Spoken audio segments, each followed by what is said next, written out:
Mr. Lorry had heard that Miss Prost's brother was a heartless devil who had taken everything she owned and disappeared. She didn't know if he was dead or alive, as he hadn't bothered even to send her a letter in 5 years. That means Miss Pross and her brother were not in touch with each other for 5 years. Mr. Lorry made himself comfortable in a seat by the window. Do you think Dr. Manette thinks about those years in prison? Now, Mr. Lorry, after listening to Miss Pross, then he comes back to Dr. Manette and just asks this question to Miss Pross.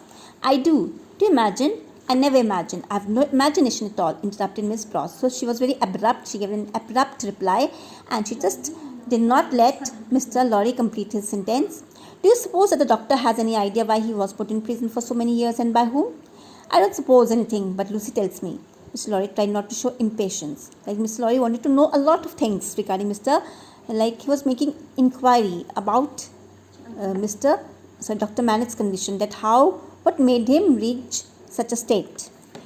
That she thinks he has, these are the words of Mr. Lorry, that she thinks he thinks about it all the time. Indeed, sometimes gets up in the middle of the night and paces up, back and forth, and Lucy goes to him and they pace back and forth together. That shows that Mr. Manette, though his life has changed, staying with his daughter, but he is disturbed deep within. So he doesn't have a sound sleep at night. So what do they do? What activity happens? He just gets up in the middle of the night and he just takes steps backward and forward, and later on Lucy also joins him. Right? Now children, I'm going to be very quick. Just try to understand each and everything properly. Mr. Lorry then learned that there were times when the good doctor sank into deep inner world. Deep inner world is he just started recollecting his past memories. At this time, he would sit at his bench for hours, sometimes days, working away at his shoes.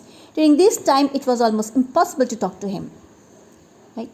Soon, Lucy and Dr. Manette arrived back from their walk and they all sat down to dinner.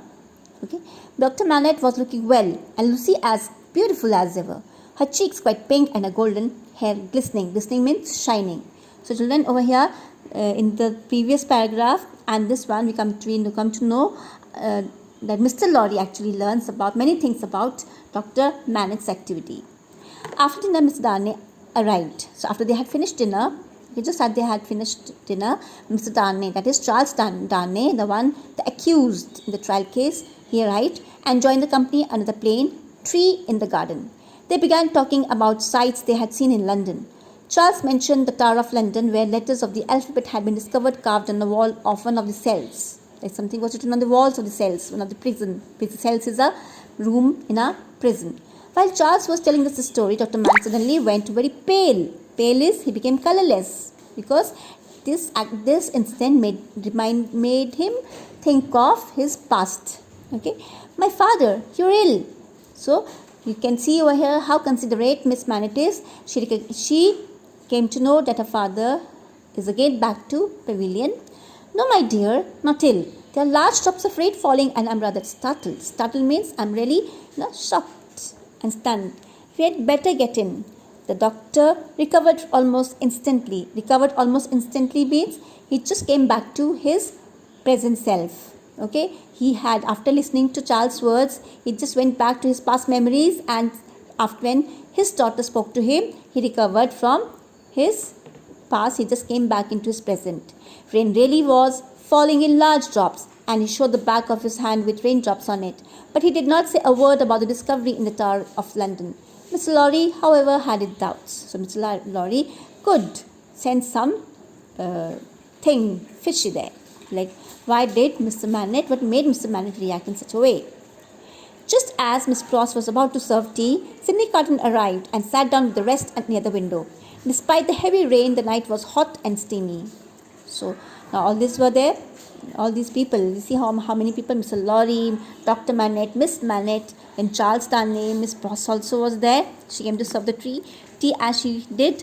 Then Sydney Carton also arrived. Now Carton, you remember? Carton, the one who saved Charles Darnay from the trial case.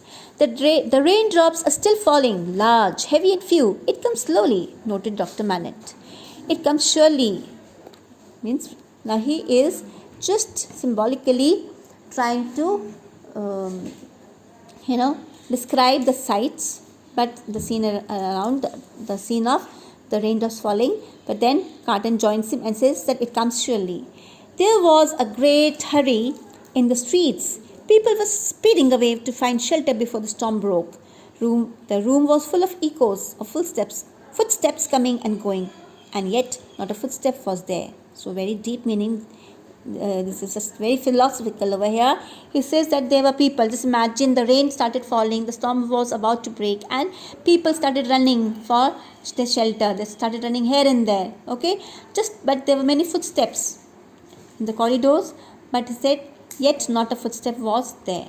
So that means that they were in there. So Dr. Manette seemed to be deep into his past. Lost in the past. This next page. Isn't it strange, said Lucy. I've sometimes sat here alone in the evening, listening until I was imagined these echoes to be echoes of all the footsteps that are coming into our lives. Now, as I told you, the previous lines had a lot of deep meaning. So, what do you find over here? That the footsteps, people came, they ran to have a shelter. Okay, and they had just reached, they had taken shelter also. Still the echoes of the footsteps, though the footsteps were not there, the echoes of the footsteps remained there. So Miss Manette relates this to her life. She says that the echoes of all the footsteps that are coming into our lives, the echoes are not just echoes, the footsteps of the people, but all those incidents, all those impending dangers which have been coming into their lives.